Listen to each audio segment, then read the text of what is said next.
Washburn, and today I'm going to show you how to work a 2-color cast-on. If you already know how to do the long tail cast-on, you're ahead of the game, and you're actually halfway there to working this variation of that. I'm going to start my cast-on using 2 colors of worsted weight wool and some size 8 circular needles.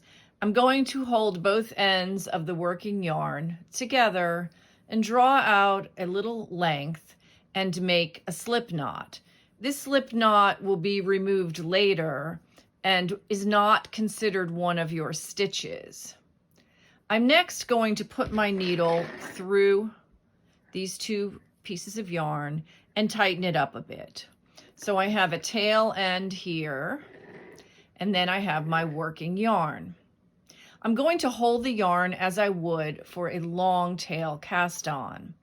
Since I'm going to use the blue first, I want that first stitch to be blue. I'm going to put that color over my index finger, as just the way I would with the long tail cast on. And I'm simply going to work 2 long tail cast on stitches. Now I'm working 2 because the garment that I plan to make is going to have a pattern of 2 blue and then 2 of the next color. If you don't want to work 2 and 2, you just simply work 1 of those long tail stitches and then go on to the next color. Now the next color is a wee bit trickier.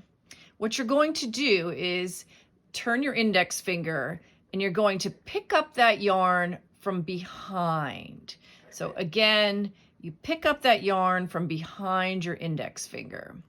And then you take your needle and you go over the yarn on your thumb, on this side of your thumb, the back side.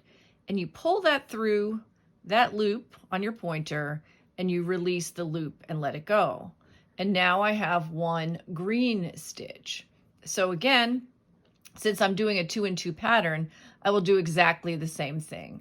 I'm going to reach behind my pointer and pick up that yarn, and then I'm going to go over the one on my thumb, on the back of my thumb, pull it through the loop and release. And now I have very nice 2 and 2. Remember, the slip knot will be removed later.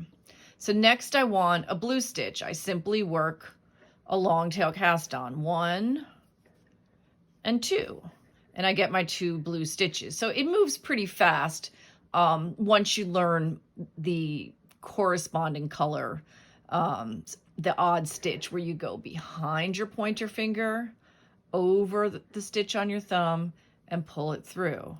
Again, you go behind the stitch on your pointer finger, over the color on your thumb, and pull it through. And then I will work 2 long tail cast on stitches with the blue. And now for the green, I go behind the stitch on my pointer, over that stitch on my thumb, and pull it through. Now you'll notice that this portion is 2 color, the stitches that sit on your needle. But if you look underneath, you get kind of this pattern where you still see the colors working together. So it's not pure blue, blue, green, green. So it gives you kind of an interesting edge. On my Blue Mountain Cowl, the instructions say to work this stitch. So you see, you still get this little bit of brown there, and you get kind of an interesting edge to the cast on. But I think that it looks pretty when taken as a whole. It gives it a little effect that's detailed. And it's also kind of fun to work this stitch, and it has other purposes. If you were going to seam something together at the end, you wouldn't see this little variation, but it gives a pretty edge to your garment.